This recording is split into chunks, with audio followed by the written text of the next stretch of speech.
Welcome to the High Level Wife Podcast. This is a space for Christian wives who love God, want their marriage healed, and are done performing, fixing, striving, or trying to control their way to change.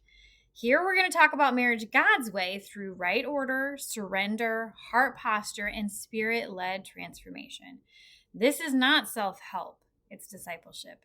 My name is Chelsey Holm, and my role is to help you move from awareness into obedience so real healing, wholeness, and restoration can take root. Let's begin. Welcome back to the High Level Wife Podcast. I'm Chelsey Holm, your hostess, and we do marriage God's way here. And I was going to do a 10 rules to actually enjoy summer, but I wanted to back it up a little bit so that we keep the right order. And I want to start with 10 rules to protect your marriage during summer, because you might be asking the question, how do we make sure our marriage survives and thrives when the kids are suddenly home 24/7? Obviously, if your husband works from home and you work from home and you homeschool your kids, there is going to be truth to take from this as well. And you haven't experienced as much of the shift, but I know I have mom friends and I've homeschooled before as well, where summer is a different schedule. And so this is going to bring something for everyone. Even if your kids are already gone, these rules are still going to be helpful for you to prioritize your marriage, to follow the right order still, with God first, caring for your temple, then your husband, then your kids, and then work and everything else. Because summer can quietly become logistics, sports, camps, chaos, overstimulation, and accidental roommate status. So let's build these rules out, and the focus is protecting oneness intentionally. Remember, God took two people, the husband and wife shall leave their mother and father, and the two will become one flesh. And what God has joined together, let no man separate. So we're focusing on this oneness. So rule number 1, marriage comes before the kids. Say it often. Your children benefit from a strong marriage. They do not benefit from being the center of the home. I want you to repeat that to yourself. Your children cannot be the center of your world. That raises little egocentric narcissists, okay? We're not doing that crap here. That's not how marriage God's way and building his kingdom actually looks. So a phrase you can repeat is, we are building a marriage our kids get to thrive inside of. Okay, rule number 2, schedule marriage first, right? If you ever heard the saying of put your big rocks in first and then the pebbles and then the sand, because what happens is if you fill it full of sand first, you ain't getting no big rocks and not very many little rocks in there. So you want to put the most important things first. So when you're scheduling, put dates, coffee, porch time, walks, connection time on the calendar first. Make it a habit, a practice. One thing that Tommy and Diane, Tommy owns and runs High Level Husband, and we actually went through his program when it was High Level Marriage. One thing he and Diane do consistently is they go on walks every single day together. And their kids join them, but their kids know they have to walk out in front of them, and they are not able to interrupt them or try to join their husband-wife conversations. And Zach and I, we do that as much as we can. We haven't been as consistent in that. We typically like to sit on our porch and to have our connection that way. So understand that if it's on the calendar, it needs to be on the calendar first, and not if there's time, because there won't ever be time if you aren't intentional about it first. So rule number 3, protect daily connections. This ties back into rule number 2. So do not go days without intentional connection. Even 10 to 15 minutes matters, okay? We're looking for quality, not quantity here.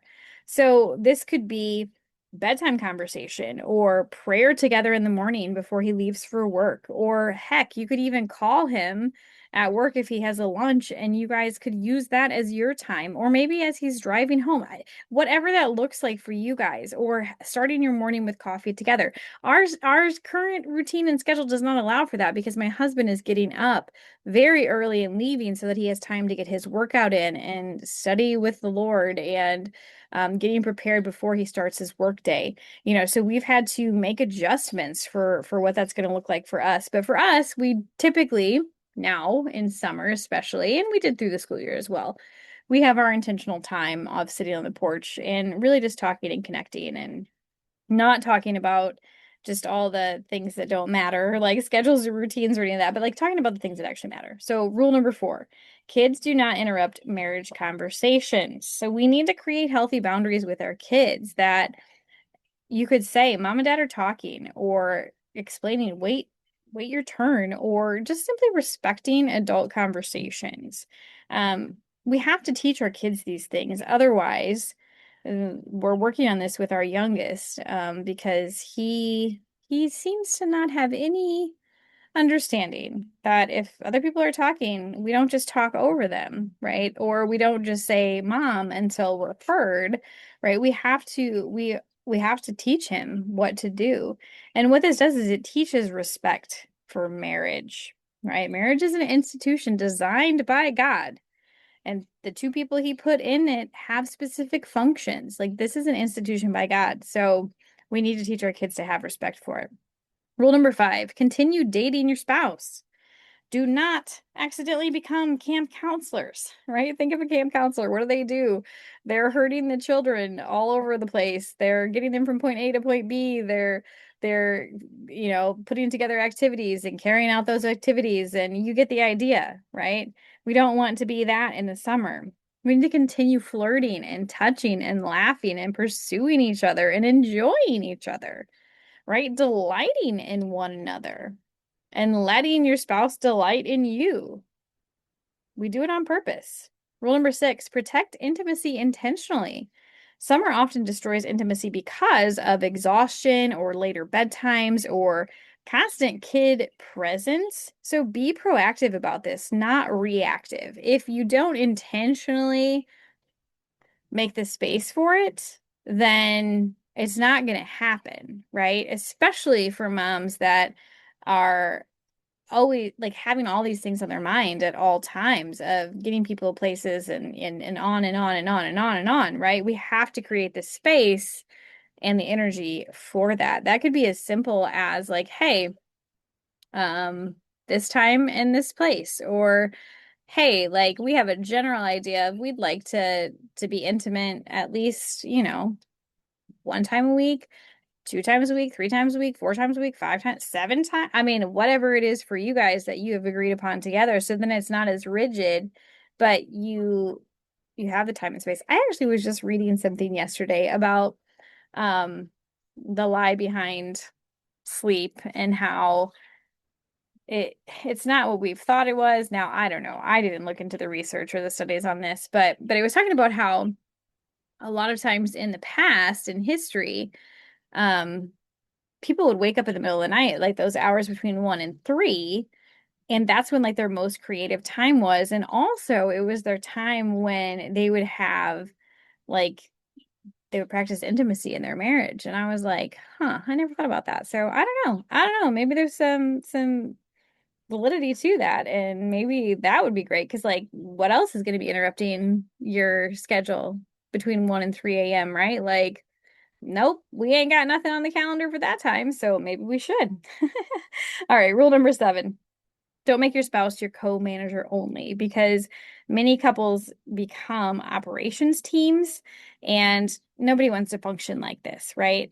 It doesn't feel good. It can feel good if you're a controlling wife and you're managing everyone in the schedules for a while, but eventually the disconnect is going to be so loud that everyone is going to feel it. So instead, ask when you're talking to your husband or your spouse, how are you? Not what's the schedule or where do we have to be when, right? Tell me about your day. Tell me the things, for my husband and I, he's really good at seeing those opportunities and open doors to share his faith and to sprinkle in what God has done in our lives and to open those doors for other people. And so I love to ask him, like, did you have any God moments today or God conversations, and we love talking about those things, right? Or like, what is something that frustrated you today? Or what is something that like you're just really excited about today? Or, whatever it may be, right? Not just like, tell me about your day. That's not a bad thing, but it's not that deeper level of connection. Rule number 8, build family around your marriage, not your marriage around family.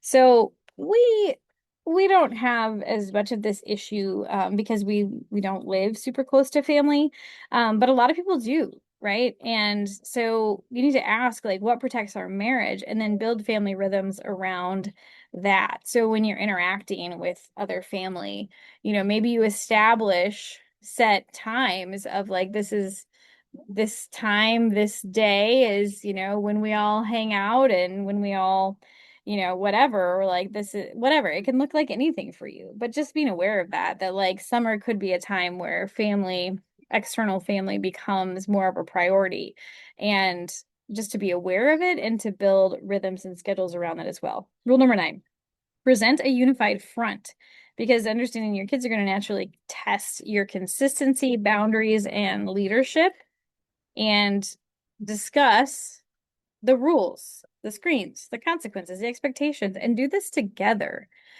Because when your husband leaves, you carry his authority, right? And he carries the authority of the Lord that the Lord has given him as head of the house. But you are an extension of that. Your submission is to carry out the things that your husband has, and you have decided, right? Or you have agreed with your husband that these are the things in the direction and what's important, right? So talking about these things ahead of time and then enforcing them. It's really easy to be like, yeah, okay, that sounds great, but then to not enforce them. To do this together. And then rule number 10, the last one, is remember your mission. Eventually your kids are going to leave, sports are going to end, activities are going to stop, and the goal is not surviving parenting. The goal is remaining deeply connected when parenting changes, right? How often do we see couples who their kids were the center of everything, and then their kids leave, as kids do, and then what do they have in common? Nothing. And it takes a lot of work to rebuild that, but most of the time people aren't willing to do that, and they leave and they start over with somebody else that's exciting and new, and then years later they find out that, oh, I am the problem, it's me, and they haven't actually gone through the process of understanding God as areas to heal, and marriage exposes things that he also wants to press and prune, right? Okay. So here's the big reframe for you, is summer should not become kid-centered. It should become family-centered with marriage as the foundation. So one day your children will leave. That make sure when they do, you still recognize the person standing beside you. I will see you on the next episode. If this episode stirred something in you, but high level wife feels like too big of a step right now, I want you to hear this clearly. You don't have to jump ahead to honor what God is doing. I created a short guided experience called From Awareness to Surrender for women who aren't ready for ongoing support but know they can't stay where they are. It includes 3 short teachings, a guided exercise, and a prayer I recorded over you. It's going to help you move from awareness into real response. You'll find the link in the show notes. And if you're not ready even for that, don't rush past this moment. Sit with God and ask Him what obedience looks like next.